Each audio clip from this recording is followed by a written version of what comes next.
শিক্ষার্থীরা স্বতঃস্ফূর্তভাবে বলছে যে আমরা ছাত্র রাজনীতি চাই না। কেন চায় না, কি ধরনের ছাত্র রাজনীতি চায় না, যদি তাদেরকে প্রশ্ন করেন তাহলে দেখবেন তারা ছাত্র রাজনীতি চায় না দুইটা কারণ। ছাত্র রাজনীতি তোমাদের জন্যই, ছাত্র রাজনীতি ছাত্রদের জন্যই, শিক্ষার্থীদের জন্যই। আপনি দেখবেন যে জুলাই গণঅভ্যুত্থান পরবর্তী শিক্ষার্থীদের মধ্যে নতুন ধরনের ছাত্র রাজনীতির একটা আকাঙ্ক্ষা ছিল এবং জুলাই বিপ্লবটা হয়েছেই মূলত এই রাজনীতির প্রতি শিক্ষার্থীদের প্রবল ক্ষোভের কারণে। ফলে যদি আপনি জুলাই পরবর্তী সময়েও একই ধারার রাজনীতি ক্যাম্পাসগুলোতে প্রচলন করতে চান তাহলে শিক্ষার্থীদের বাধার মুখে পড়তেই হবে। তো আমরা আসলে ডাকসুতে নির্বাচিত হওয়ার পর থেকে কিংবা ছাত্র শিবিরের জায়গা থেকে আমরা 5 আগস্ট পরবর্তী সময়ে আসলে একটা নতুন মডেল সেট করার চেষ্টা করেছি যে ছাত্র রাজনীতি জিনিসটা যেভাবে আমরা অতীতে দেখেছি যে গেস্ট রুম নেয়া, গণরুম নেয়া, তারপর শিক্ষার্থীদেরকে হয়রানি করা, জোর করে প্রোগ্রামাদিতে নিয়ে যাওয়া এবং বিভিন্ন রাজনৈতিক দলের ট্যাগ দিয়ে তাদেরকে নির্যাতন করা, অর্থাৎ ছাত্র রাজনীতিটা ছিল এক প্রকার সন্ত্রাস তৈরির একটা প্রশিক্ষণ কেন্দ্রের মতো। তো সেই জায়গা থেকে বের হয়ে শিক্ষার্থীদেরকে আমরা একটা পজিটিভ ছাত্র রাজনীতির ভাইব দেওয়ার চেষ্টা করেছি। আপনি যদি ঢাকা বিশ্ববিদ্যালয়ের দিকে দেখবেন আমরা শিক্ষার্থীদের প্রত্যেকটা সমস্যাকে আমরা অ্যাড্রেস করার চেষ্টা করেছি। সেটা ফাইন্যান্সিয়াল সমস্যা, সেটা হলে থাকতে গিয়ে যদি পানির সমস্যা হয় কিংবা তাদের পড়াশোনার ক্ষেত্রে যদি কারো সাপোর্ট দরকার হয়, সার্বিকভাবে শিক্ষার্থীদের যে যে জায়গায় সমস্যা হয়েছে আমরা সেই সমস্যার সমাধান করার চেষ্টা করেছি। এবং এই সমাধান করার মধ্য দিয়ে আমরা যে বার্তাটি দিতে চেয়েছি সেটি হচ্ছে ছাত্র রাজনীতি ক্যাম্পাসগুলোতে থাকবে কিন্তু আগের ধারায় নয়, বরং পরিবর্তিত একটি ধারা ছাত্র রাজনীতি তার তৈরি হবে, যেই ছাত্র রাজনীতি শুধুমাত্র শিক্ষার্থীদের কল্যাণের জন্য কাজ করবে, শিক্ষার্থীদের যে দাবি দেওয়া রয়েছে সেই দাবি দেওয়াগুলোর প্রশাসনের কাছ থেকে আদায়ের জন্য আন্দোলন সংগ্রাম করবে, কিন্তু কোনোভাবেই একজন শিক্ষার্থীকে বাধ্য করে প্রোগ্রামে নিয়ে যাওয়া কিংবা দলের নামে স্লোগান দেওয়া ইত্যাদি করা যাবে না।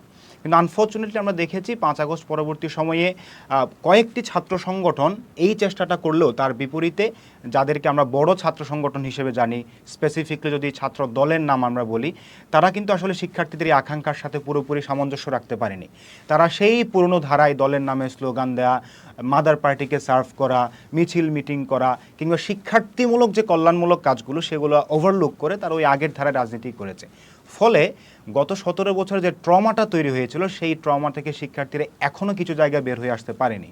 আমরা আমাদের জায়গা থেকে সর্বোচ্চ চেষ্টা করেছি এবং এখনও করে যাচ্ছি যেন শিক্ষার্থীদের মধ্যে ছাত্র রাজনীতির প্রতি এই আস্থাটা তৈরি করা যায় যে ছাত্র রাজনীতি তোমাদের জন্যই, ছাত্র রাজনীতি ছাত্রদের জন্যই, শিক্ষার্থীদের জন্যই।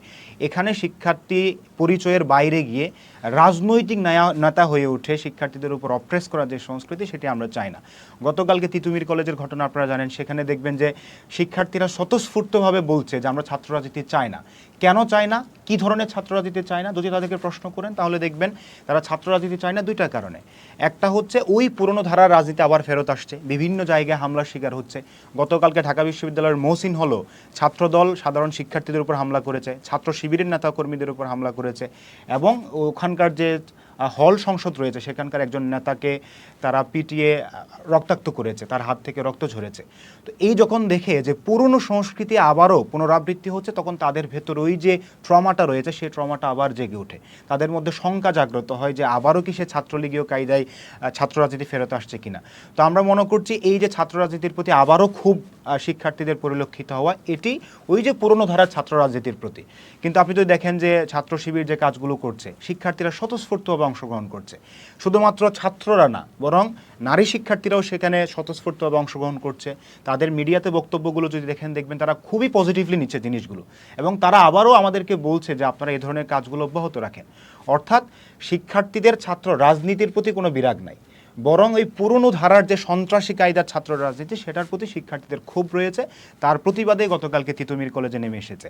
তো আমরা যেটা বলতে চাই ছাত্র সংগঠনগুলোকে দায়িত্ব নিতে হবে, কারণ গত 17 বছরে যা হয়েছে এমনিতেই শিক্ষার্থীরা বিরক্ত, এমনিতেই শিক্ষার্থীরা রাজনীতি বিমুখ হচ্ছে।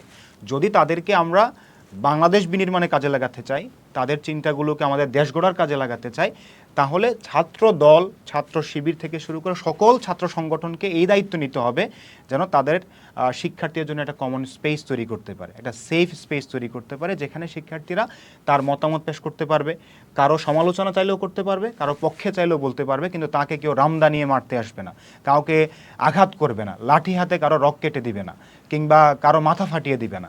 এ ধরনের সংস্কৃতি আমাদেরকে সবাইকে সম্মিলিতভাবে প্রতিহত করতে হবে।